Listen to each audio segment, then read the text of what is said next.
I now hand the conference over to Mr. Utsav Gogirwar from Investec Capital India. Thank you, and over to you, sir. Thank you, Aisha. Good morning, everyone. Welcome to the Quarter 4 FY21 and Full Year FY21 Earnings Conference Call of Can Fin Homes Limited. To discuss the financial performance of Can Fin Homes and to address your queries, we have with us today Mr. Girish Kousgi, MD and CEO of Can Fin Homes, Ms.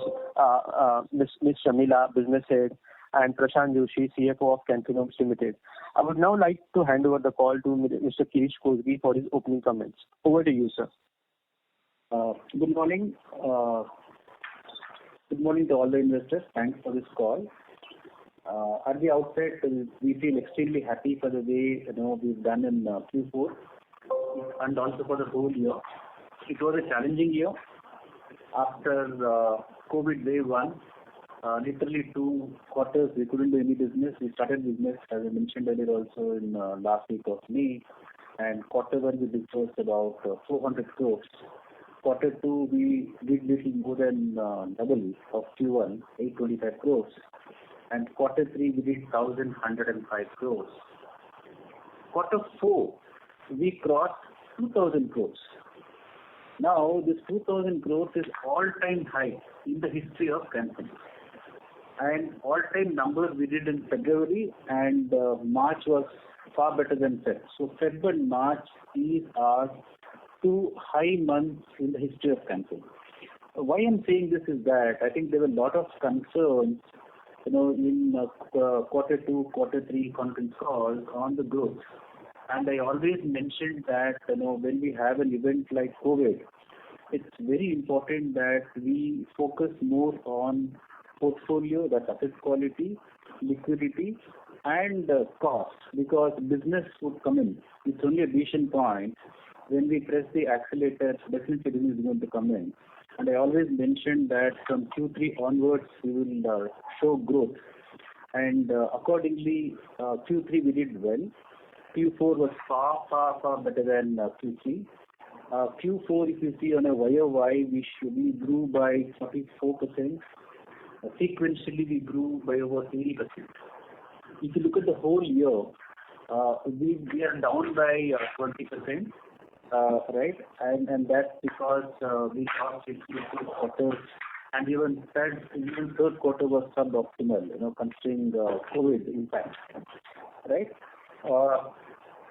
On asset quality, last quarter was 0.99%, including pro forma. 0.68 was NPA, and pro forma was the balance, so we were at 0.99. Quarter 4 we are at 0.91, so we reduced by 8 bits. So we feel that growth is only a question of the addition point, so we have to decide when we have to accelerate on growth, and that's the reason we had to time it appropriately last year. Now if you look at the book, we were degrowing. Now quarter 1, quarter 2, quarter 3, if you look at the book growth, it was not there at all. And it was negative some quarters. That is because of high BT, because the portfolio was at a high yield, and therefore all the banks and large HFCs, they were quite aggressive on BT in, and for us it is BT out, and therefore we lost the book. We knew this is going to happen, and therefore we changed the strategy with respect to pricing on 2 counts. One is to retain our book, A. B, to also try and grow our disbursement so that we'll be able to grow our book. Now, even this was a big change what we did last year, and I always mentioned that because if you look at corporate lending amongst all the banks, it is still not taken off. I kept mentioning this in last 3-4 quarters, that and therefore there will be no focus on banks, especially into consumer loans and within consumer secured, within secured home, and within home as a segment PT, because that's the easiest way of growing book. And therefore we thought that we need to change our pricing strategy, and therefore we changed it not only for incremental business but also for the book. And therefore you will see some contraction in margins.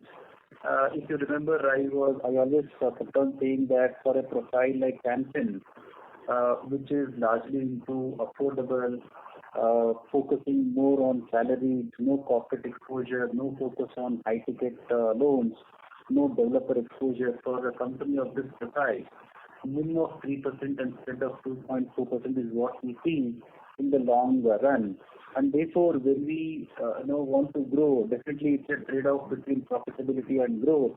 We will definitely do a fine balance between these two, protecting margins and profitability. As indicated in the earlier conference call, that NIM and spread would come down from the current level. And accordingly, if you see NIM and spread for this quarter, definitely it has come down compared to last quarter. So this will happen over a period of time, and we will offset this with growth in volumes. Now, definitely there will be a question in terms of, I've already told that we will maintain 3 and 2.4, so definitely we'll protect that.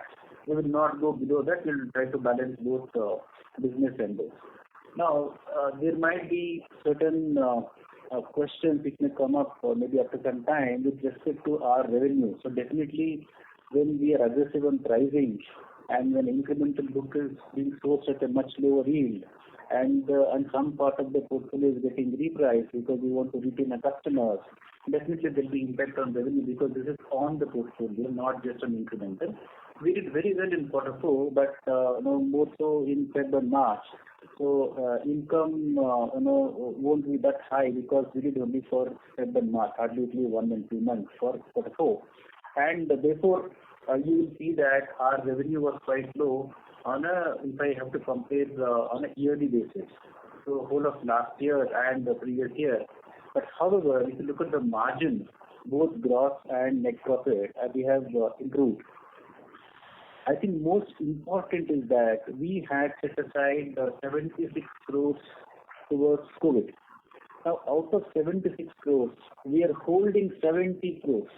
We had plan of writing some of the provisioning back, which would have got added to profit. We didn't do that, considering the second wave. So we've just kept that 70 crores of provisioning, which is subset of 76 crores what we had done in last year towards COVID. This apart, we had provisioned 13 crores, which was partly for restructured provisioning and also partly for the interest write back.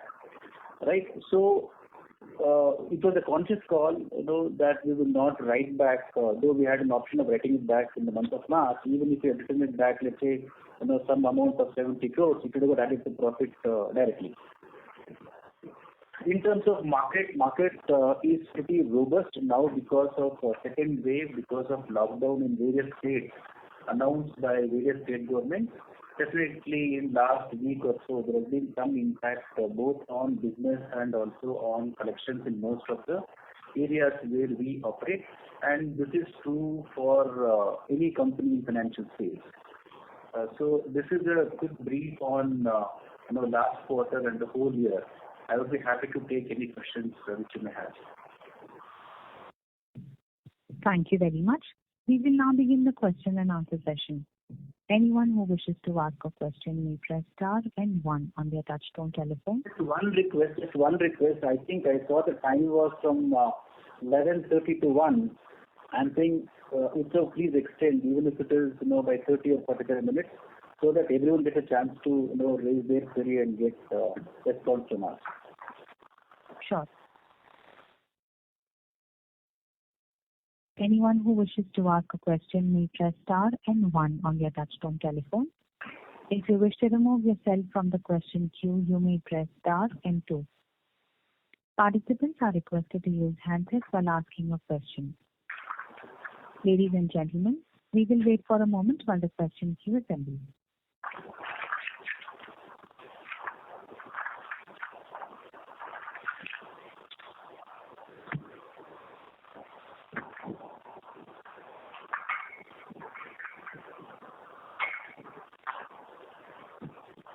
The first question is from the line of Nitin Jain from NK Capital. Please go ahead.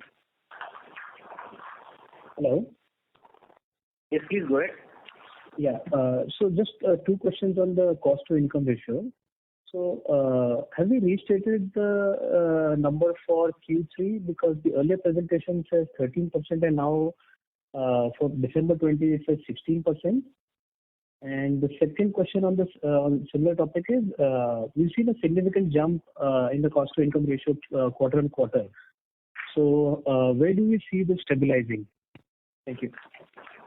Yeah, the figures of 13% what is shown in the Q3 presentation is for the 9 months ending. Because last investor conference was specifically solicited that better is to give on a quarter-on-quarter basis separately. So if we give only for the Q3, it is 16. It is 9 months, it is 13. And also with respect to cost of funds, if you see for the whole year, it's about 15.5%. So it will be in that range only.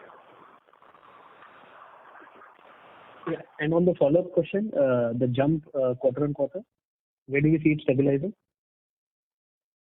So if you look at quarter four, there was slightly increase in cost because of certain 3 or 4 items. One is we had to, salary revision is due, and therefore we had to provide for that. And also because the whole of last year we had close to about 6-7 months being impacted by COVID, and therefore CSR spend got skewed towards quarter 3 and quarter 4. And also there was some spend on the digitization. And because of this, you will see there was slight increase in OPEX, and therefore impacting the cost. But if you look at the whole year, it's about 15.5%, and it will be on those lines in future as well. Okay, perfect. Congratulations on the good set of numbers. Thank you. Thank you. The next question is from the line of Gurpreet Arora from Aviva Life India. Please go ahead. Hi, thank you for the opportunity. So if you can highlight what would be your sourcing mix for the quarter and for the full year? Okay, sourcing mix for the quarter. See, if you look at a sourcing mix, over last few quarters, especially last quarter, it is highly skewed towards banks borrowing. That's only because what really drives us the source is cost. So it so happened that in last few quarters we were able to raise from banks at a much better rate, and therefore, we see the bank in the range of about 51%. And then we also saw that funding from NHB was coming at a lower cost, and therefore NHB is about 21%. Market is 23%. I'm sorry, sir. So by sourcing mix, I meant in terms of disbursements. What is the sourcing mix? Okay, sorry. I thought it's funding. Okay, fair enough. So in terms of sourcing, if you see at a portfolio level, 71% was salary and 29% was self-employed non-professional. And if you look at after COVID, especially after Q2, there was slight change in the sourcing mix. So the salary portion went up. And if I have to talk about incrementally, in quarter 4, 83% was salary and 17% was self-employed non-professional. That is because we don't see too many people in the SENP segment coming forward to avail the loan. However, we see slight increase in salaried segment. It's also because the recovery time for self-employed non-professionals from COVID with respect to business laws would be slightly longer. Sir, in FY20, DSAs had mobilized 58% of our total sanctions. Is it a similar number for FY21 as well? DSA is 50%. DSA? Yeah. So DSA sourcing would be in that ratio, only 50-50, maybe plus or minus 3-4%. Because we see there are 3-4 things. One is if you see the portfolio performance of DSA source and non-DSA source, there is no difference for us. That's because our DSA model is different. For us, the DSA model would work only with respect to lead generation or just sourcing the file. Once the file is sourced, we take over the entire case, and we own the customer. We own the entire process right from the processing right to disbursement. Whereas to typically see how it happens in the market is that DSA would source, complete the enrollment process, would be part of the entire processing, sanction process, then documentation till disbursement. So our model is different. To that extent, even our payout to DSA is much lower than what the market pays. and therefore we are not really worried about DSA proportion either increasing or decreasing, as long as we're able to do our numbers and portfolio being intact. Understood, sir. So my second question is, the Karnataka state government's decision to cut stamp duties on dwellings valued between 35 to 40 lakhs. Now, if I look at our incremental ticket size of 20 lakhs, and assuming a relative of 80 to 90% on that, so this stamp duty cut would not benefit us largely. Is that assessment right, sir?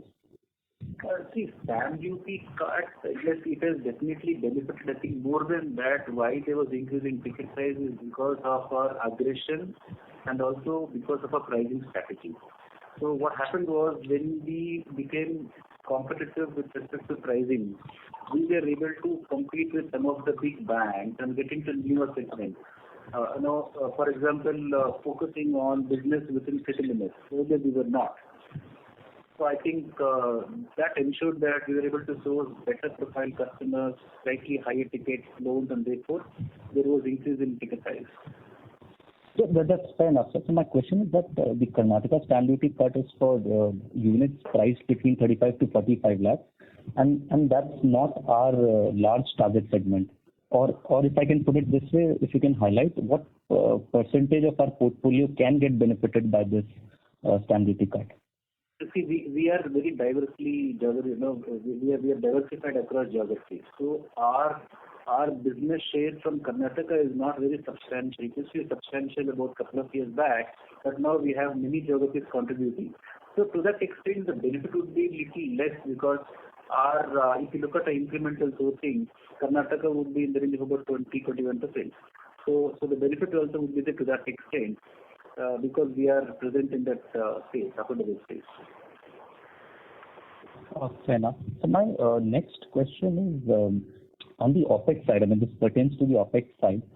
Since we maintain presence in 21 states and UTs, and while 69% of our business emanates from southern India. So and outside southern India, I've seen we have a large presence in Rajasthan, Maharashtra, UP, and Haryana with 45 odd branches. So in terms of OPEX or in terms of strategic presence, how does these two things reconcile for us, sir? So if you look at business, South contributes approximately about 70%. If you look at number of branches, South will be in the range of 70%. If you look at our employee spread, South will be almost on similar lines. So in terms of employee productivity and contribution from each of these geographies, I think there is a fair bit of balance. Since we also track branch profitability, geography profitability, and employee productivity. So our contribution from South is more, and this will continue in future as well. Thank you. We would request the current participant to please come back in the question queue for any follow-up questions, as we have several participants waiting for their turn. Also, we would request the participants to please limit your questions to 2 per participant. The next question is from the line of Manan Tijoriwala from ICICI Prudential Asset Management. Please go ahead. Hi sir, I had a question on liability. So I understand around 25-26% is market borrowing. Out of this, how much would be commercial paper borrowing? As of March end, it is 19% is the commercial papers and balance is from the NCDs. So what we do is we raise CP only as a backup. So we should have undrawn limits and OD limits. Only against that we take CP. CP is more for arbitrage with respect to cost and not for funding. Yes, and so this does not cause an ALM mismatch, is it? Oh, no. See, whatever the funds we have raised by way of CP will be of a shorter nature. It is supported by the undrawn, your CC limit and OD limit. So in the ALM, the mismatch will not come into picture at all. Right. So this one question on the yield. I think the calculated yields are coming at a lower level, around 8.55% of the AUM. Any reason for the discrepancy? Because the reported yield is around 9.47 or something. It is calculated on the daily project basis on the AUM on a daily basis. So it is a fractional calculation which is in order. If you take the weightage average concept on the overall basis or the quarterly basis, you are going to get this one because this is calculated on the daily product basis of the daily income. Right. So there are no reversal of income or income.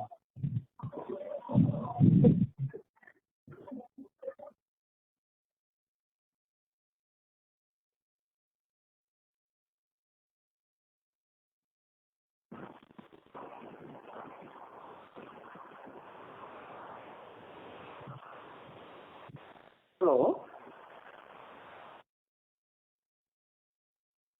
Manan, we would request you to please repeat your question.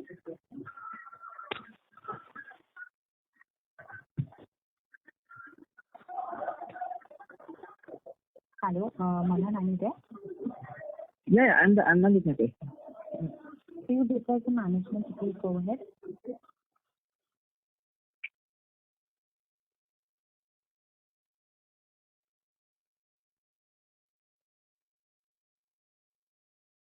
We would request the participants to please stay connected as we have lost the management. Hello, you are there, madam. We can hear you. Okay. Manan, I would request you to please go ahead with your question. I'm done with my question. Thank you. Thank you. The next question is from the line of Siddharth Potika from the Investment Trust of India. Please go ahead. Hello, sir. Just want to understand, is there a Sorry to interrupt. Siddharth, we would request you to come off speaker. I am speaking on my handset directly. Actually, we are not able to hear you clearly. Okay, I'll try and speak a bit louder. Sir, is there an internal limit in terms of how much CP you can carry on your book as a percentage of borrowing? Because if I look at the LGD number, which is currently in vogue, the CP issuance is about 19% of overall borrowing. See, as we told, we don't have a specific internal limit on the percentage-wise, but size-wise, we have an internal control. As we explained earlier, whatever the CP raise is not for funding, but for the cost leverage. The same is supported by the undrawn documented financial lines available with us. So if the financial line is more, comfort is there, we will be going for the CP. But the overall borrowing, we have a cap internally approved from the board. Within that, it will be there. Sir, a follow-up to this, is there any discomfort in using normal debentures? It's not audible. A little louder, please. Yeah. Is there any discomfort in using normal debentures, which are like 3-year, 5-year maturity? Because you have issued very few of them, and the older ones are maturing now. So if you look at the cost of funds for raising the debentures, it was quite high. Okay, till last year we had an option, of not raising. But however, from this year onwards, we will be, we have to raise 25% of incremental borrowing. So from this year we will raise. Why we couldn't raise last 2 years is that it's purely because of the cost. So this year we have to raise, so we will raise, even though it will come at a slightly higher cost. Now, as far as CP, I want to stress the CP is only raised if you have a backup of undrawn limits.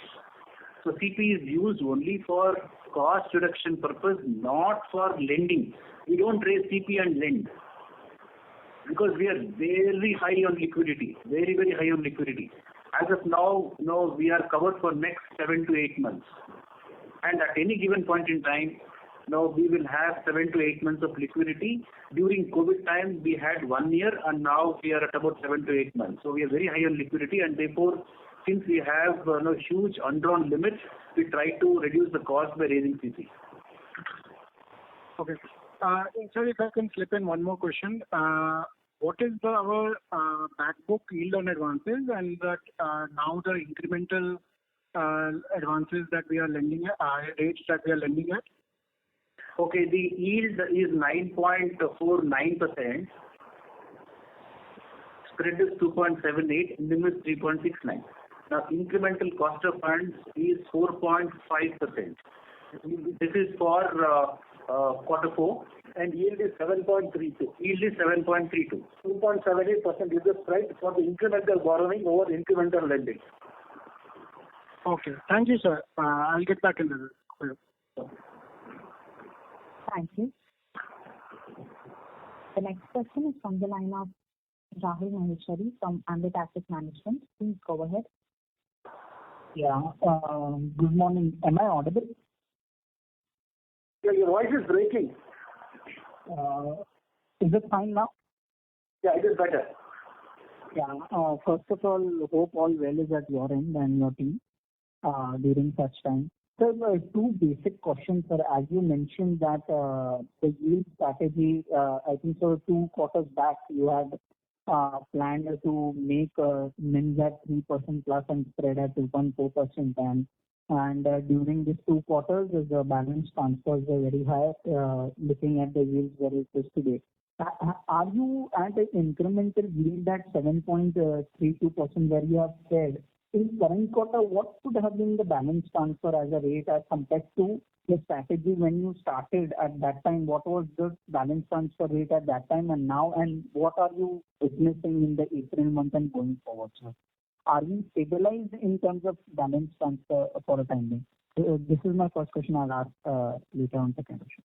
Sure. So with respect to balance transfer, we saw during COVID time, it was much higher than, the BT out rate. So it was significantly higher. I mentioned the reason, in the beginning of the conversation. So therefore, we had to come out with this strategy. Now, after this strategy, our BT out has drastically come down, significantly come down. And not only that, we are also able to grow our book by doing more disbursement incrementally. So it would be very helpful if you can give a range, because my question is not only on balance transfer going drastically down, because that was the strategy which you thought and it is yielding, but also if you can highlight that there is a chance that there is a balance transfer in is also coming because the rate is now competitive to the bank rate, though 20-30 points lower, but still.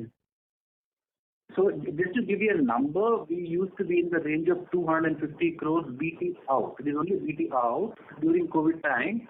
That number for quarter 4 is 90. So two things have happened. If you have to compare that with the business what you have generated, it will be approximately 90 on 2000. Earlier it used to be 250. So BT out has substantially come down. It has helped us to retain the customers and also to grow our disbursement. 3 things have happened. One is BT out has come down, BT in has gone up. How much that would be, sir? Any range or percentage? So BT in, if you compare to 2000 may not be substantial, but if you compare to what it used to be earlier, we have tripled that amount. Okay. And how is the April month and going forward the things are happening, sir? Any not quantitative number but qualitative highlights or insights would be very helpful to whether looking, because today just now the data had come, just to give you on Bombay there was a record high registration. So once again, how the things are taking place. Again, you are witnessing logistic challenges kicking in because of the Karnataka and other states going lockdown, or the things are going normal, at least on the housing side? No, see, April till about a week back, everything was normal. Okay, now with lockdown being announced in literally, every state in the country, so there will be impact on business and also on collections, and this is true for the entire industry. April, the start was very good. The first 15 days was really excellent, both on business as well as collections.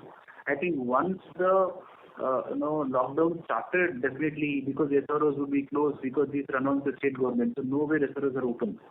And people, obviously mobility of people is a constraint now.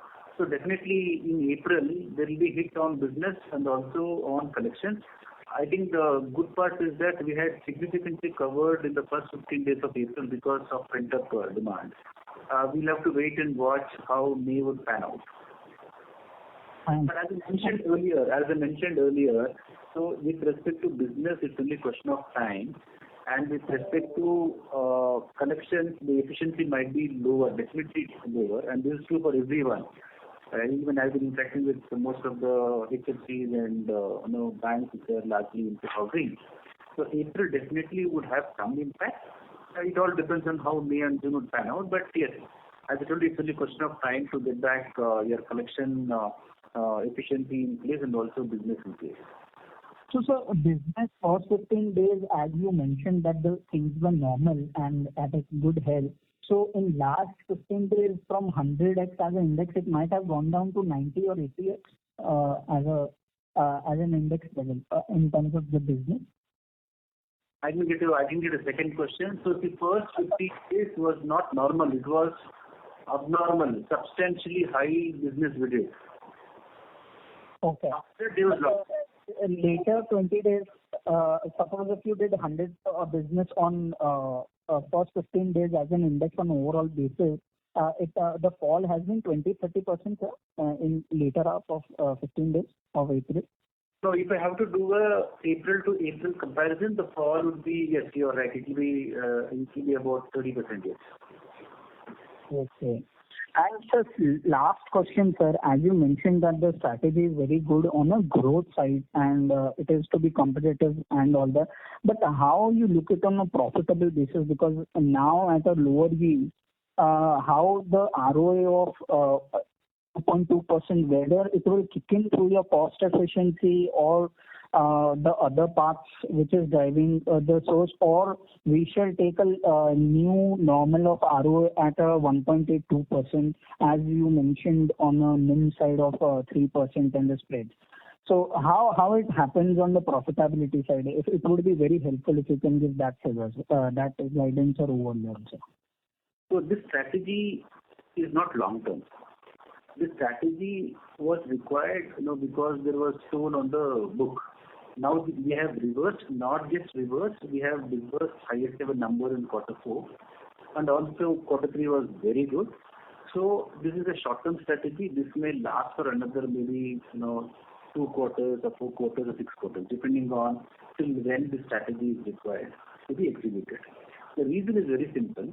Unless and until corporate and SME sector picks up, the focus is going to be more on this segment, and we don't want to lose market share. So when we say that, this 3 and 2.4 also would happen over a period of time. And this is not a long-term strategy. So maybe after 4 quarters or 3 quarters, if you feel that there is opportunity to price it differently in certain markets or certain profiles, for example, we would probably get back. However, the gap is not going to be 150 basis, which used to be earlier between us and the best HFC or bank in the country. Maybe it might be 0.5 or maybe 0.75%. So we would very, very carefully tread this balance between growth and profitability. All I'm saying is that since the growth is going to be substantial and we are high on liquidity, we have the benefit of cost. I think we should be able to manage that. Yes, this is a transition. We are already into it for last 2 quarters. This may take another 2 or 3 quarters time.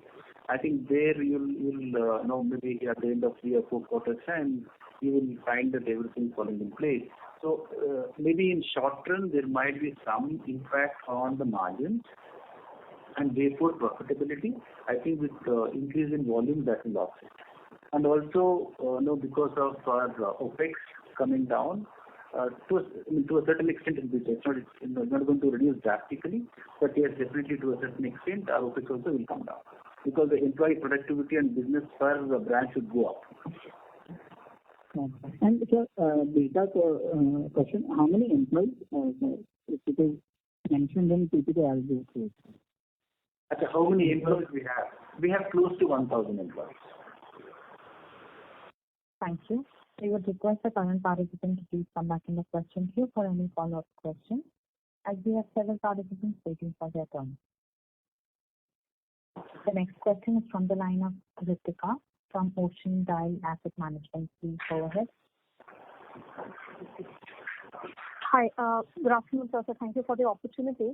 Sir, if you could kindly give some more color on the disbursements that we have seen this quarter, in terms of maybe some state-specific color, or maybe in terms of, while you've mentioned that BT in was tripled, but if you could kindly, give some more data points around there. And also, some color on salaried and self-employed. So where have you my question is, where have you seen this growth from? Is it more state specific? Is it salary, self-employed? And if you can again quantify the percentage of BT in. Okay, so we've seen actually it is spread over quarter 3 and quarter 4, not just in quarter 4. We have seen geographies like Karnataka, then Andhra, Telangana, Maharashtra, Rajasthan and Gujarat contributing. Delhi not to that extent. So it has come from most of the geographies where we are present, right? Because in the large state we may have very less number of branches, and therefore I'm just going by what is my number of branches and number of employees in this particular state. So we've got business from almost all the geographies, maybe barring NCR, right?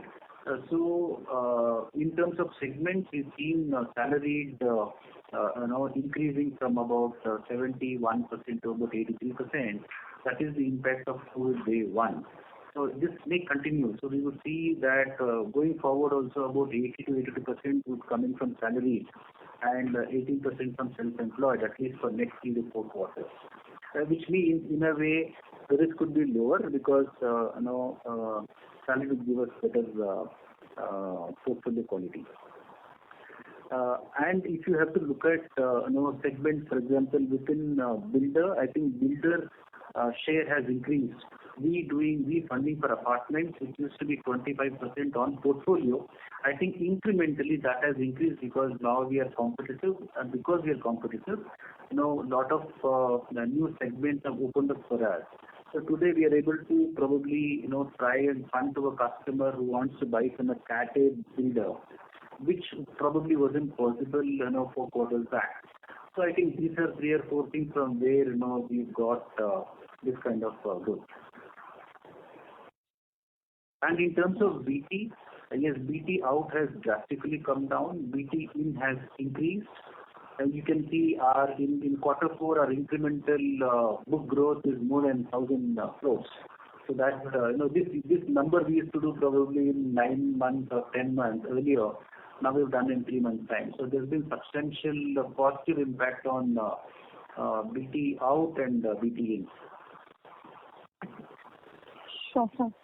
So on the second question on the yield front, sir, is it possible for you to help us understand that? So while it is very, your strategy is very clear and that's obviously bearing fruits.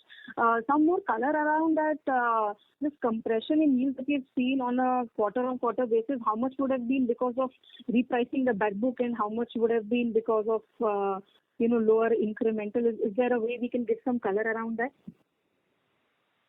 Like with what I'm trying to understand is that how much of the concern incrementally we have taken into account by reducing our rates for the back book, so that we are very sure that the prepayment rates which have come off now are largely where we are going to be in the future.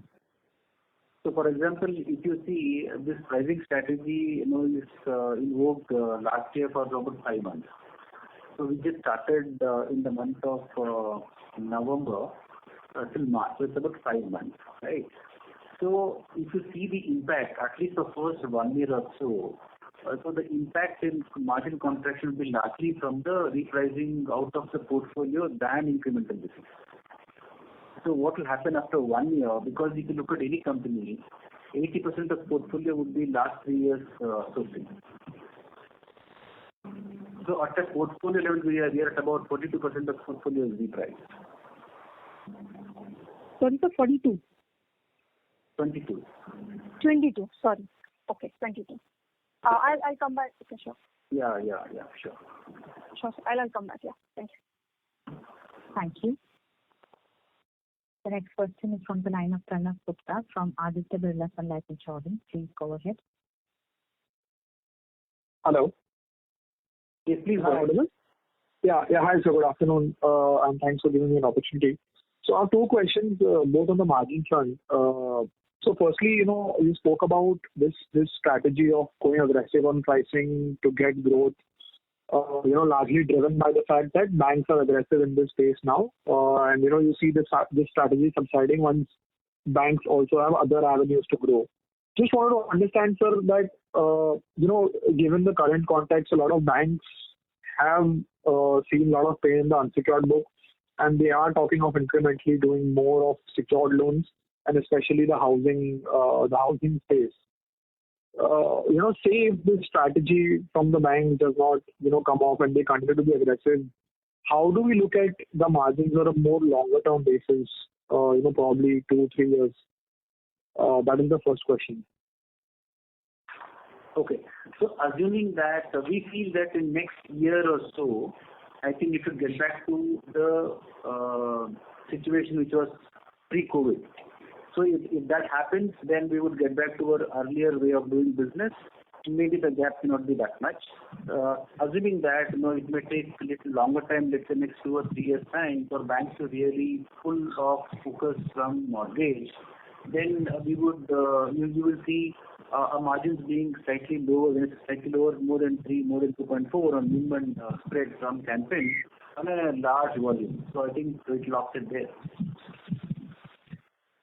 Okay, so just so that I understand this correctly, say the strategy does not come off from the bank, we are looking at a more growth versus a higher level of profitability sort of a strategy in the longer term. Absolutely, yeah. Okay. So second question is on the funding mix. So we've seen obviously bank funding still contributes a large chunk of your overall mix, almost 52%, and just wanted to understand what part of what percentage of this book would be linked to very low tenure MCLRs, probably 3 months or 6 months. Most of the loans are term loans and it is long term. So it will be 7 to 10 years. No, I was asking about linkages to the MCLR, sir. What percentage would be linked to very short-term MCLRs for the bank funding? No, all the loans are linked to either MCLR or our external benchmark. So it depends. So these are long-term loans. The tenure varies between 7 to 10 years. And we have some old loans which is 15 years from NHB. Right? Now, all these loans are either linked to MCLR or repo, but the tenure is long. So, whenever for example, let's say there is a loan linked to MCLR. So, whenever the bank changes MCLR, there is an impact on our portfolio either with respect to rates either going up or going down. But all the loans are long term. All the loans are either linked to repo or MCLR. No, I understand that, sir. Just wanted to understand that what percentage of the MCLR linked loan would be linked to, say, a 3-month or a 6-month MCLR? No, I'm not talking about the tenure of the loans. I understand that they're long tenure loans. 3 months. So MCLR is either 1 month or 3 months. Some banks are at 3 and some banks are at 1. Okay. None of the bank funding would be sort of linked to a 1-year MCLR, if I understand that correctly. No, not at all. See, because higher the MCLR, obviously the rate will be higher. So today we are enjoying low cost of funds. So our effort is to ensure that all the banks move to 1 month MCLR, but I think some banks, they have their internal policy. So therefore the 3 months MCLR itself would be quite less, which can be comparable with certain banks 1 month MCLR. So we are actually agnostic with respect to whether it is 1 month or 3 months. We are worried about the landing cost. As long as it fits into our cost strategy, we are okay with that. Understood, sir. So just last one follow up on this part only. Right now, we are enjoying a lower cost of funding, which is why we are able to go aggressive on the yield side as well to get growth. But say we start seeing some sort of hikes in the interest rates in the more medium term. How do we manage this upward repricing of MCLR or MCLR linked loans? One is we'll reprice the portfolio. Number 2, we will also increase our yields by increasing rates for incremental sourcing. See, we have done that for many years. Now, to ensure that we keep growing at a healthy rate, we have adopted this strategy. So once the time is right, we will get back to our earlier strategy. So I have more questions, but I'll come back in the queue. Sure, thanks. Thank you. The next question is from the line of Piran Engineer from Motilal Oswal Financial Services. Please go ahead. Hi, sir. I have a couple of questions similar to what has already been asked. the prior person asked, what is our incremental cost of bank borrowing? If you can just tell us that. Incremental cost of bank borrowing? Yeah, bank borrowing. Because the reason I'm asking is that we can't always keep incrementally borrowing from CPs, and my sense is that this 4.5% incremental cost of funds is not going to be sustainable.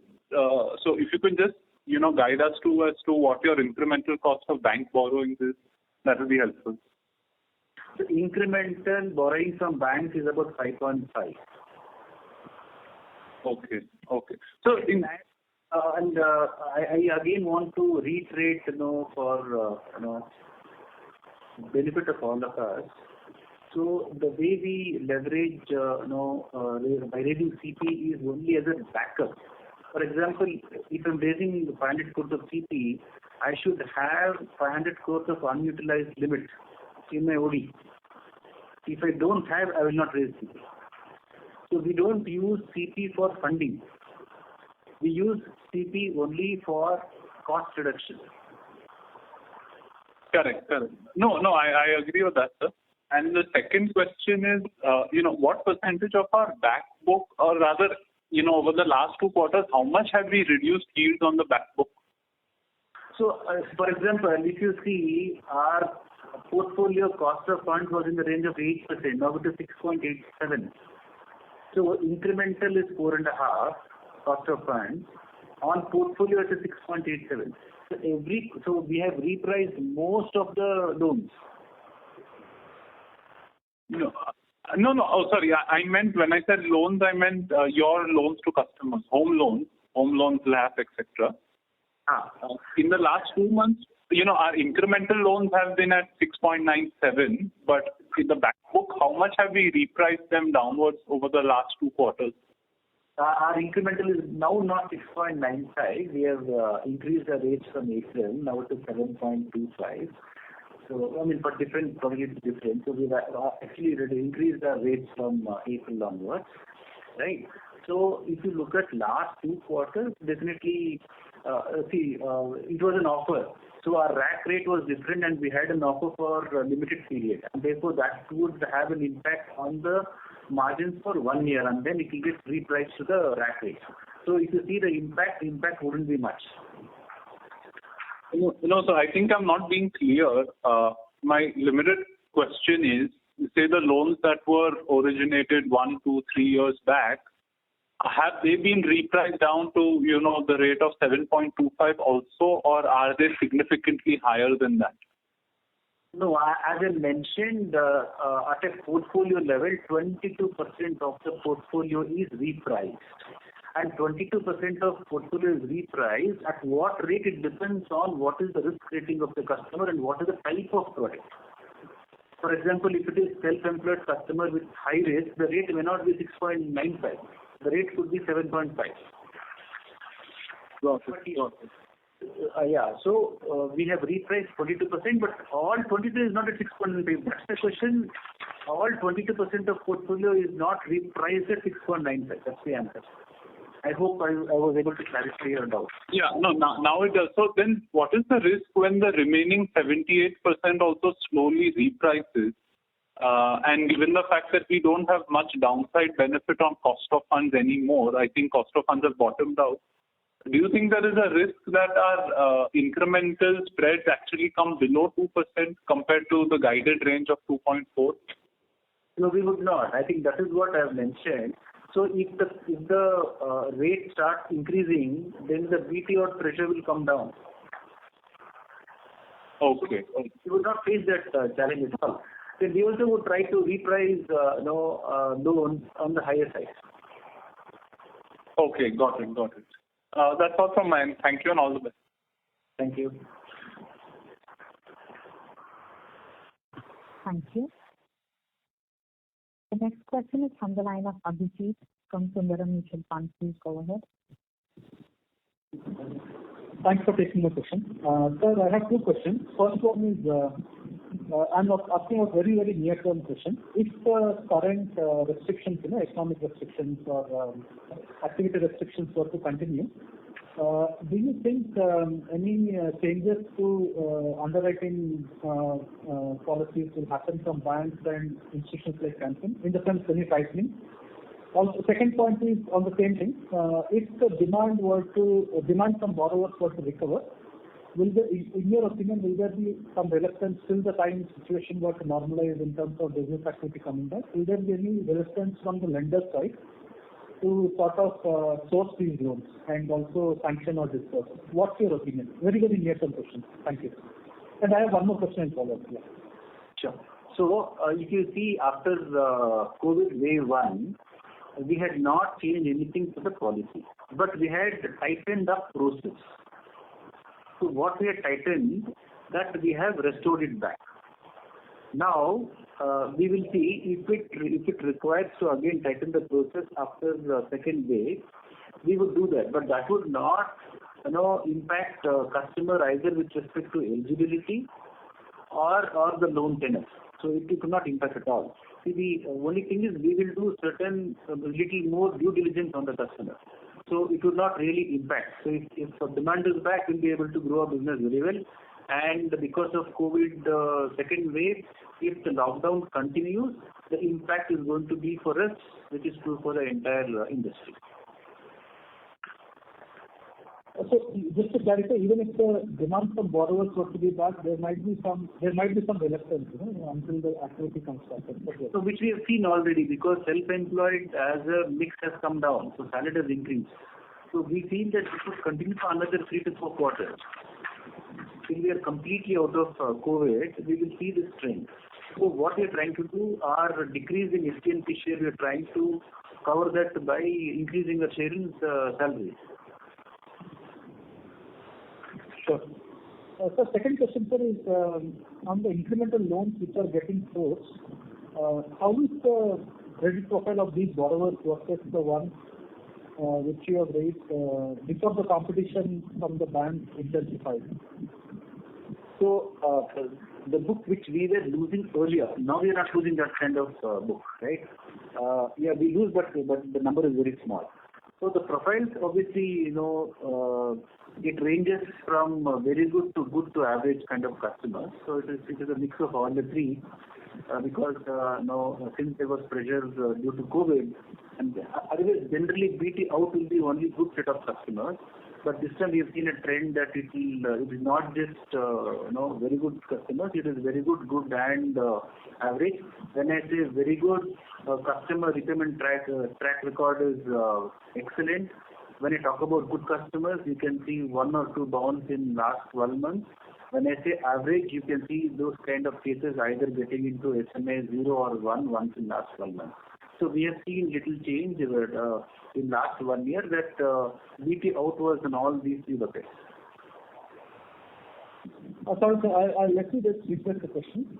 If we were to look at risk-based returns, right, after assuming the potential credit cost and slippages, etc., versus the spread, are you satisfied with the new loans which you are originating versus what used to happen pre-COVID in FY 19, etc., FY 19 and 20? Or do you think there the returns are getting squeezed?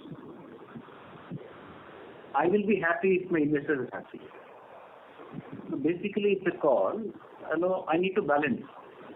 If my growth is moderate, I'll be high in profitability. If my growth has to be high, I'll have to align with some of the big players, and therefore my profitability will be moderate. So as of now, we have chosen the path of high growth and moderate profitability. And when it is conducive, and if we have to, definitely we'll have feelers from my investors, then if we feel that we need to get back to moderate growth and high profitability, we would not hesitate to do that. Okay.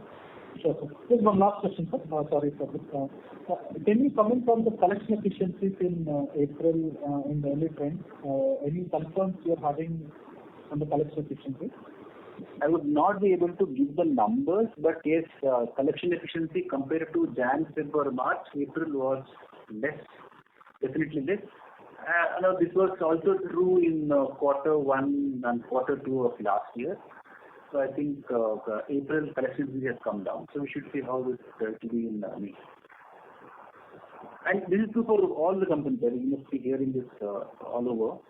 So definitely, because 15 days of lockdown across the country, even though announced by state government, will definitely have impact on collection. Thank you. We will request the current participant to please come back with the question for any follow-up questions. The next question is from the line of Sayantan Bhaumik from Pinebridge Investments. Please go ahead. Hello. Thank you for the opportunity. I had a few questions. First thing I wanted to understand, you mentioned in the beginning and in answer to some other questions that this quarter's expenses were higher due to some investments in IT. If you could just elaborate on what are we doing with respect to spendings on IT, and what are there any further gaps we think we need to spend in the IT segment? That's my first question. Second question is, if I remember correctly, last year our spending on CSR was lower than the required or the 2% that is what is prescribed. Have we spent sufficiently in March in the financial year 2021? And what are we doing with respect to supporting the community or the industry with respect to COVID? Is the company doing anything special or different in this segment? So these are my two questions. Okay. In terms of absolute numbers, spend on IT is 2.5 crores. So it's not so much about the money. I'm just trying to understand what are we doing with respect to the spend, as in what is it? What are we doing different in terms of the IT spend? No. See, I think there are two things. One is we have strengthened our lease line capacity. That's one. And number two, some bit was spent on digitization. Now, with respect to CSR, last year we spent the entire amount. And if you see, close to 45 to 50% we've spent on COVID, supporting state government, supporting central government, and also supporting other than digital government through various hospitals, which would indirectly or directly support the COVID patients. Okay. Would that be the same thing this year as well? I think so, because looking at wave 2, I think so we would at least, we'll be committed to spending about 35 to 40% for COVID. Maybe it could be even more. It depends on, how serious this would be in future as well. Okay. Thank you. Thank you for the answer.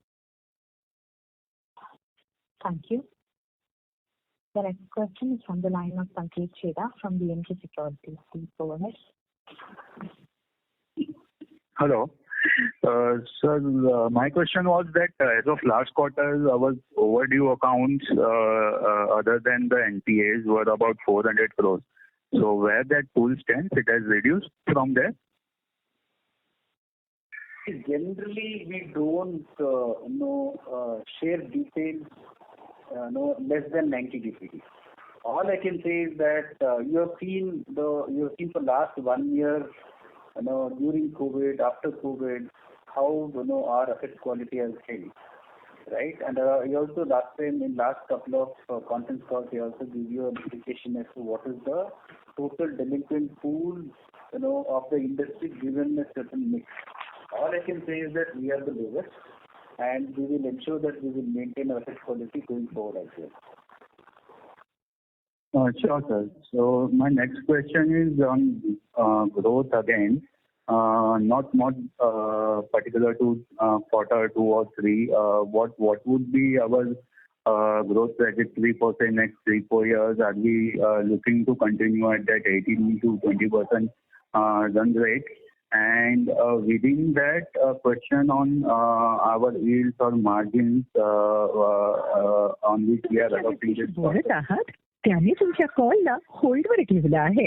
कृपया लाईनवरच राहा. The person you are speaking with has put your call on hold. Please. Yeah, just to answer your question, definitely we want to grow 20+%. It all depends on COVID second wave. Otherwise, our growth plan is intact. And as far as margins, I've already indicated we will protect 3 and 2.4. No. So my questions were cut.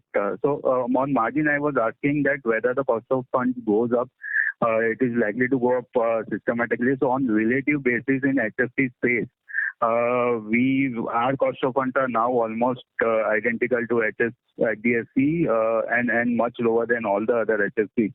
So that relative advantage is likely to continue. Is that understanding correct because of the NHB benefit? And on bank side, the key change that has happened is, as you had highlighted earlier, that we are getting funds almost at a rate at which a AAA rated corporate would get. So one is that relative advantage will continue. Is that a right understanding? And second, since we are in the sweet spot, are we looking to target a slightly higher ticket size portfolio, wherein based on the cost leadership we could acquire some quality customers and also entail higher growth without taking too much of a risk? Your understanding is right. Yes, that is our plan. And if you see, our ticket size has gone up from 18 lakhs to 20 lakhs. So, because we are now focusing on few other segments, which will help us to grow our book much faster without taking any incremental risk from our book. Okay. And so last question, again, on the balance between growth and return ratios. So currently this year, including the Q4 impact, we did a ROA of 2.2. Now going ahead for at least FY21 and some bit of FY22 and some bit of FY23, do we see ROAs stabilizing at 2% from 2.2 or going down from there also? How do we see that? That I will leave it to you for calculation. So I've given you the growth rate. I've given you, some kind of guidance on the asset quality. I think you are expert on calculating those ratios. Thank you. Okay, please request you to please come back in that question, please, for any follow-up questions. The next question is from the line of Jigar Mistry from Buoyant Capital. Please go ahead. Yes, thank you. Good afternoon, sir. I had one clarification. So, if I understand the chronology right, then there were BT outs which actually forced Can Fin Home to reduce the rates. After that, 22% of the portfolio back book has been repriced. The question, sir, is that why is the other 78 not repriced? And why are they not beating it out if the rates are significantly higher than what the incremental risk-adjusted rates would be? If you look at any company, you would have a portfolio at different yields. Some of the customers would come forward to reprice their loans. Some of the customers, the repricing happens automatically because we have both the options. So, just to answer that question, this happens over a period of time. It will not happen, in the span of 2 to 3 months time. It will happen over a period of time. But eventually, I think most of the portfolio will get repriced. In the meanwhile, if the rate goes up, then the repricing may not happen. Or if the rate goes up substantially, it can happen on the higher side. Because we also reduce the portfolio rate of all the customers at a portfolio level. We also do that. So that happens on a default mode. Now beyond that, it must No, sir, that is amply clear. The only other follow-up is that on a risk-adjusted basis for that 78%, the portfolio yields versus the incremental yields, how much would that difference be? Again, everybody would be at different rates, but if you adjust for that risk, on an incremental basis, what is the difference between the portfolio back book versus the incremental rates? So portfolio yield now is 9.49 and incremental is little less than 8%. For that 78%? Exactly. So this 9.49 is yield on the portfolio. So that would include the 22% that has been repriced as well. This would include, yeah. So my question is that for the people who have not yet sort of adjusted their books. For them, if over the course of the next few months, let's take out the interest rate increase or decrease from the picture for now. If those two were to, over the course of next 3, 4, 5 quarters, reprice their book, what would be the downward revision for that 78% that we would expect based on what the current incremental lending rates are? So basically, that is what we have calculated, and therefore we said we will protect margin of 3 and 2.4. Because this will happen over a period of time, and this, when we talk about 9.49, this used to be 10.17. So 10.17 came down to 9.79. So gradually this yield also would come down, but we are also sure that this will not last for too long. Maybe after a few quarters, rates will start inching up. So we would see if the rate goes up, we will reduce our cost will go down. Our yield also we will ensure that we will price it appropriately to maintain the margin. If rate goes up, we'll increase the rate. If rate goes down, we'll decrease the rate. The only thing, sir, is that it's a little bit counterintuitive because if the incremental spread or incremental NIM is 2.4, it would stand to reason that for the back book that has not been repriced, it would not have the same 2.4% NIM. It would actually have a much higher NIM, which would tend to go down as the assets get repriced. But you are saying that that isn't really the case. So today, if you look at our yield on portfolio, it is 9.49. If you look at cost on portfolio, it is 6.87. Okay.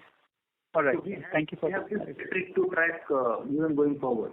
So we will see what is the cost on portfolio and what is the yield on portfolio. And not just incremental, even on the portfolio. Okay, sir. Thank you. Thank you.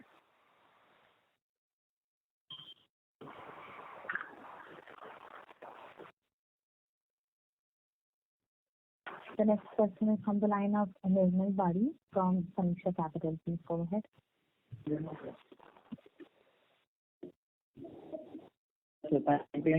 So my first question is actually on the 87% salaried customer base that we have acquired in the previous quarter or so. So if you can describe how similar or different is this customer base from the customers that we were acquiring say a year back and so, in terms of their credit scores as well as in terms of their income ranges and all. So it's not 89, it is 83%.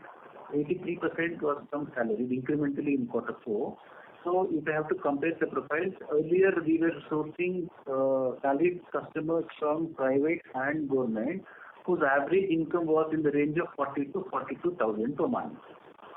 Now the change is that the income would go right up to 1.5 lakhs, and which would typically be from a Cat A or Cat B corporate, going in for a Cat A or Cat B developer properties. So that's the difference. So, sir, the second question is slightly related to this. Given that most customers will be coming to us only because of our only. So now, when 4 quarters or 6 quarters down the line, we think of increasing the rates, and when the market environment becomes such and increasing the rates to 50 bits of the lowest HFC or the largest HFC, what incentive would this customer base have to stay with us? So why won't there be higher BT outs going forward? So basically, if the difference in rate is up to 0.4 or 0.5%, customers would not do BT out. So once the rate crosses 0.5, that is when customer would do, because the cost of moving also would be substantially high. So we will try and balance that. Okay. Second is on the digital spends. You gave some description to a previous participant, but I would like to know in further detail, like the kind of customer base that we are now targeting. It is very digital savvy and tech savvy, and wouldn't like so much of a physical interface as is typically there with banking. So what are we doing on the digital side to ensure a smoother customer journey, as well as to take some of the processes that are being handled physically to take them online? So this is work in progress. So we are in a transition stage. It will take some more time, but we are on with respect to automation and digitalization. Some of the processes, we will digitize, and some of the sourcing, we will try to strengthen. For example, we will eventually get into online sourcing and pack sourcing. We will integrate with various APIs. So we will strengthen our digital space with respect to sourcing. We can't really get to pre-approved, but we will definitely reach a stage where we can approve on a pre-qualified basis. Okay. And my last question is on this 22% of the book. It's actually a clarification that you said that 22% of the book has been repriced. So when we talk of this 22%, this was the total book that was outstanding as of November. Of that, 22% has been repriced. Is that correct? No, this is the total book as of March end, and we saw what is the percentage of books which got repriced. Thank you. The next question is from the line of Sonal Minhas from Prescient Capital. Please go ahead. Hi, sir. Am I audible? Yeah. So just carrying forward on the last question on the profile of customers you mentioned, moving from the salary limit that you were talking about, I also wanted to have a clarificatory question on are we sticking to customers for whom this is the first home loan, or that limit is also getting relaxed? Just trying to understand, this is the first home loan for those customers. So in our earlier model, we were sourcing slightly higher proportion of customers who are new to company for home. Okay. So now since we become aggressive on pricing and we are present in most of the bigger geographies, so we will have customers. So for them it will be a second property, but for self-use, or for some it could be even third. So when I say second, third, it means that customer would have bought a property, sold, again would have come for loan, maybe 2 or 3 transactions. So now you will see this mix, which would be in line with most of the other HFCs, but the proportion would change. Got it. And sir, a follow-on question on this. I know this is difficult to answer or put a number to.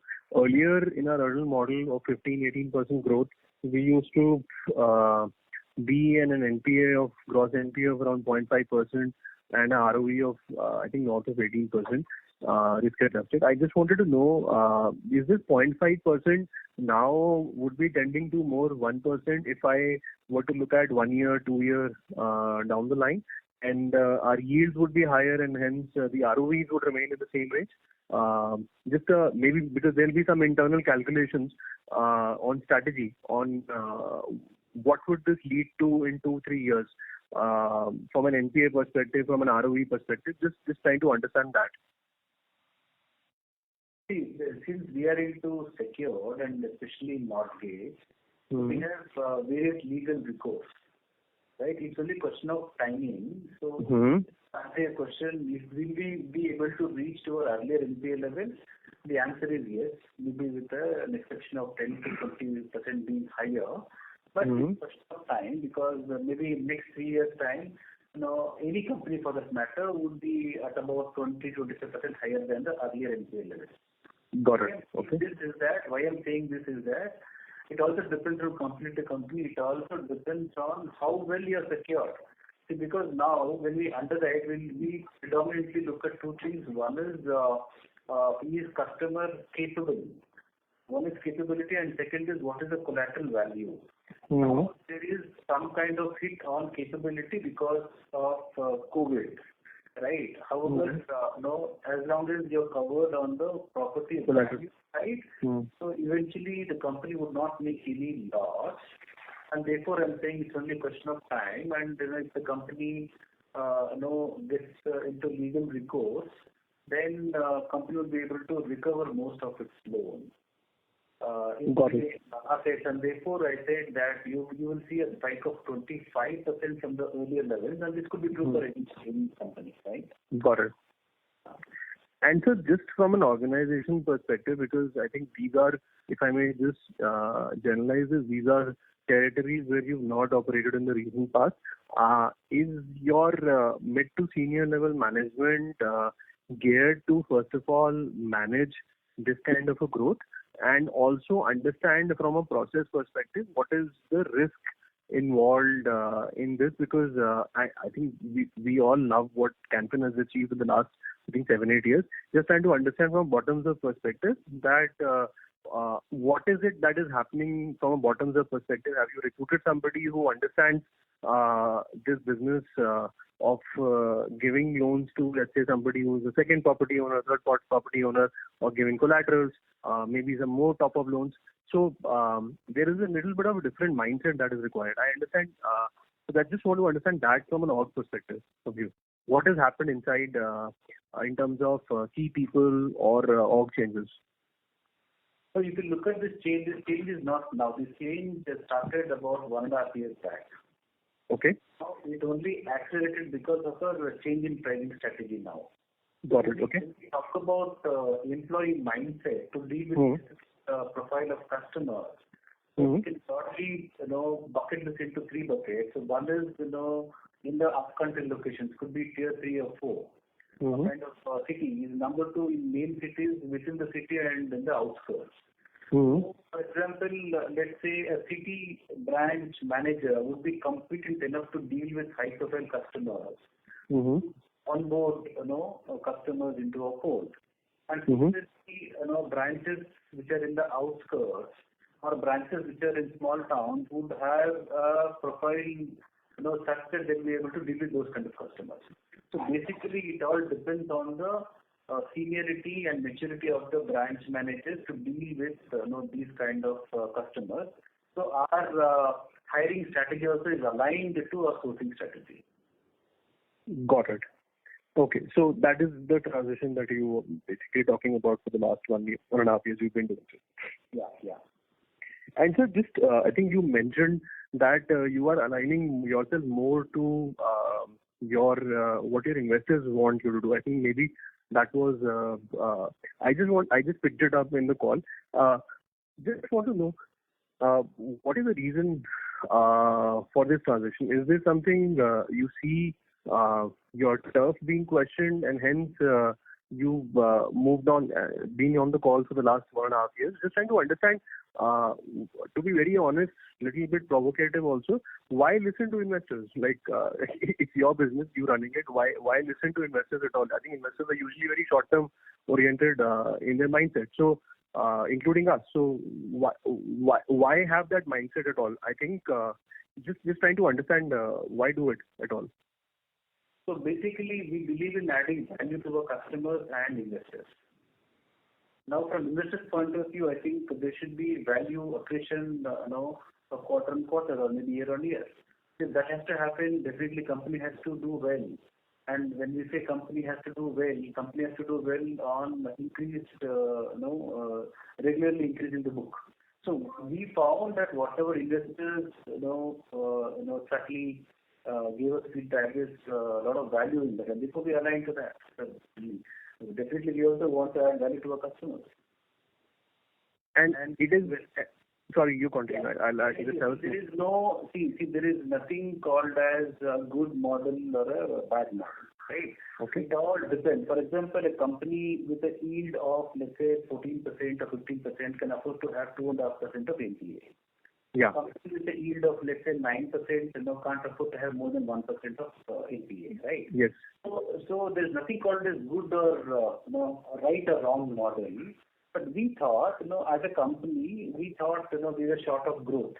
We also realized that it's a fact that we are short of growth, and therefore we wanted to grow, and therefore we have changed, we have aligned the strategy, which also coincided with what the investors felt, and therefore it's I would say it's a collaborative effort in terms of thought process, so that we also want to grow, which also probably is liked by most of our investors. Got it. Understand. And there is no doubt around growth being funneled for stake sale out in the next 1 or 2 years or something aligned on strategic front in the company. There's nothing aligned on that, which is leading to this aggressive mindset. I can only tell that we are not privy to that stake sale transaction after the second stake sale, event panned out. So our strategy is more from operations point of view and adding value to our to all the stakeholders, which is regulators, customers, and investors. So this growth strategy has got nothing to do with stake sales. Got it, sir. That is it from my side. Thanks a lot. Thank you. Thank you. The next question is from the line of Gurpreet Arora from Aviva Life India. Please go ahead. My questions have been answered. Thank you so much. Thank you. The next question is from the line of Sakshi Goenka from Alchemy Capital. Please go ahead. Yes, hi. Am I audible? Yeah, you're audible. Sir, just one clarification. So could you explain what? So you said that your yield on portfolio is about 9.5. So if I calculate the yield, it comes to about 8.5. Just wanted to understand this 1 percentage point discrepancy. Any thoughts? Is there any interest reversal which is happening on the interest income side this quarter, which is leading to such a big gap? Generally, the gap is not so big between your stated yield and your calculated yield. So. Madam, it is the yield calculation I explained earlier. It is on the actual loan for a given rate for a given period. It is the system yield calculation, the variance will not come into picture. It is, you cannot take the portfolio quarter-on-quarter basis or anything. It is a particular loan wise calculation and the calculation is correct. Absolutely, madam. 9.43 is the actual yield. Sure, sir. Got it. Thank you so much, sir. Thank you. The next question is from the line of Bhavya Sanghi from Fortress Group. Please go ahead. Yeah, my questions have been answered. Thank you. Thank you. The next question is from the line of Sarvesh Gupta from Maximal Capital. Please go ahead. Good afternoon, sir, and thanks for taking my question. Sir, first thing is for the Q4, if you can give the breakup of BT out, BT in, and the natural rundown on the portfolio. So as I mentioned, our BT out is 90 crores. In quarter 4, we have done 2,000 crores of business, and BT out is 90 crores. Yeah, and what would be the natural rundown on your portfolio in quarter 4? I mentioned it was about 250 crores per quarter. 250. Not natural, BT out. Yes, sir. And sir, second thing on this strategy of being content with a slightly lower spread. So one downside of that sort of a strategy is that while you lose your margins on probably the entire book over time, the growth is something that may or may not come. So one part of that growth is market share, relative gains in market share with respect to the banks who might be charging a little bit lower. But the other part is the market growth itself. So if you want to comment something on your market as you are looking at, where the things stand right now, if you are seeing some changes, tangible changes in terms of how your customers are behaving towards buying of real estate properties and how you expect that to pan out. If you talk about repricing of portfolio, so now the rate is not 6.95, it is 7.25. So if any customer wants to reprice, the rate will be 7.25, not 6.95. So already there is a 30 basis higher for repricing. So all I want to say is that irrespective of the repricing rate or the repricing rate, rate of repricing or the repricing rate, we will always maintain what margins we have told, that's 3 and 2.4. Because probably next quarter the repricing rate could be 5% or 7%, and repricing rate of interest could be much higher than 7.25. Right? So the 6.95 is now history, and the 6.95, I think probably the percentage what got repriced will be about 20%, assuming that 2% would have happened in April. This is a guess. total 22% is right. And how much in Q4, how much in April, that number I need to see, but I'm just giving an approximation. Out of 22%, 2% would have got repriced at a much higher rate than what it was in Q4. So I think it's a balancing act, and it's on a continuous process. So we will always watch out for portfolio yield, portfolio cost, and therefore the margins what we need to maintain. So there are both pros and cons in both the models, whether it is a high growth, moderate profitability, or high profitability, moderate growth. So we'll try and balance that. Sure, sir. That I understand from a market share perspective vis-a-vis your competitors. My question was more related from a overall market perspective itself. So your core market has been, say, Karnataka salaried. So either you are seeing much higher growth rates in the overall market. Are you seeing some signs of it which is different from the last few years? And second is there can be other growth engines which is outside of salaried and outside of Karnataka.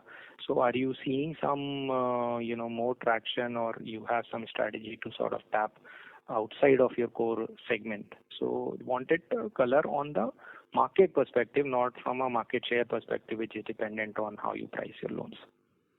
So we have seen that the market is quite robust. We've seen that in Q3 and Q4, the market is very robust. So only thing is now it all depends on for how long wave 2 will last. However, there will be pent-up demand. What you've seen in wave 1, immediately after wave 1, market came back quite well. So the same thing is going to continue after wave 2 as well. So market is very, very huge. We have enlarged our segment, so I don't see any challenge in terms of growth at all. Yeah, it may so happen that for next 15 days we will not be able to do much business because of lockdown. Once lockdown is lifted, then we will see normal business coming back. So I don't see any issue on the demand perspective. Okay. And similar to last year, we expect that the lost business which may accrue during the lockdown period should come back to us with equal vigor once the lockdown phase is over, especially in Karnataka. Exactly. You see that happening in Q3 and Q4, so same thing would continue. It may get phased out, between 3 to 4 quarters, but we will see that coming back. So there will be a deferment of buying a property, but I don't think so it may get cancelled. Even if it gets cancelled, it will be a very small percentage. Understood, sir. Thanks a lot for taking the question, and all the best for the coming quarters. Thank you.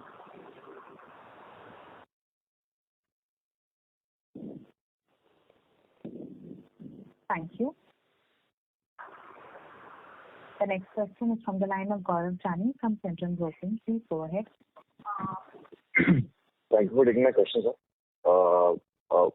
Coming to the growth bit, I just want to thrust a bit on that.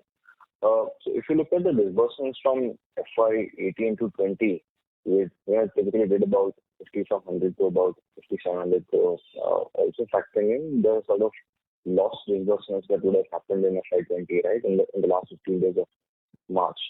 So to tie that up with the second wave, and how do you look at FY 22? So what sort of a disbursement number could we look at? If you could just touch on that, and how could we achieve that number? Our plan is about 20%, as I mentioned. So if there is lockdown for month and a half, I don't think so it is going to impact, especially on the business side, because we can definitely cover that.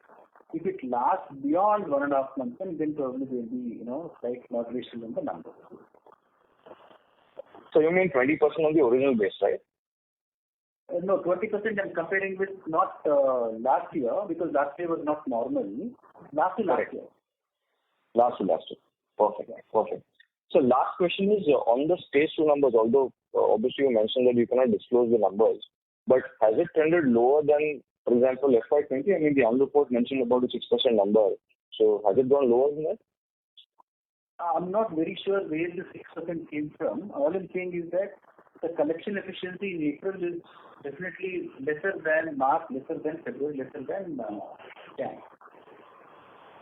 No, I meant for the entire of FY 21. I mean, so versus as we ended FY 20. So I just want to have a sense of that. Sorry, I didn't get your question. I thought your question was that 6% SMA, correct? Yeah, SMA 2 numbers were mentioned in the annual report for FY20. My question is, how would that have trended for the entire of FY21 as we close FY21? Has it trended lower? FY21 we did extremely well. FY21 was great. Okay.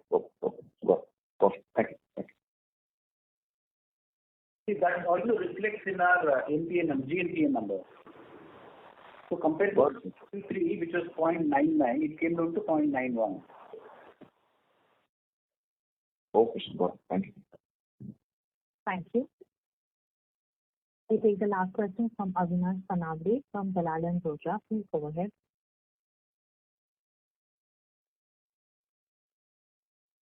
Avinash, your line is in talk mode. You can go ahead, please. Hello, sir. What is our how many branches we are looking to add for next 2 years?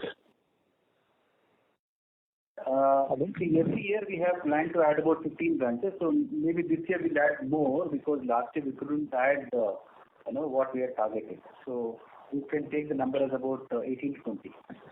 And when I compare, when we have compared with some companies like Aavas, First, they are charging the yields of over 12 to 13%, and they are able to maintain their asset quality. So, and we have over the years of experience in terms of home housing loans. Why we are not targeting that kind of customers who can pay us higher yields, or what is your thought process in that?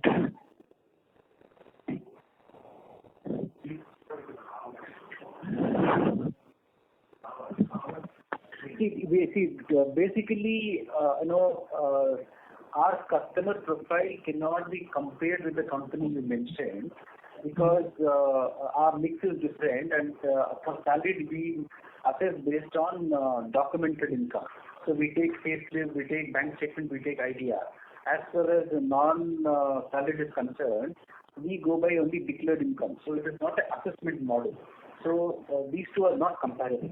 So we can be more compared with the likes of HDFC, LIC Housing, so because all these companies would assess based on documented income. Mm-hmm. Okay, sir. Thank you. That's it from my side. Thank you. Thank you. That was the last question.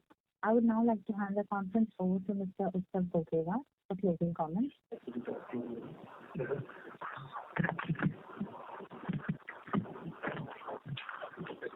Thanks, everyone. Thanks, Sanjeev. Yeah. So thank you all the investors for attending this call. It's really encouraging with your ongoing support. With all your support and encouragement, I think we were able to tread through last year, which was the most difficult year, at least in my experience of last 25 years in this industry. We look forward to do well in the coming quarters. Thank you and all the best. Thank you. On behalf of Investec Capital Services, that concludes the conference. Thank you for joining us, and you may now disconnect your line.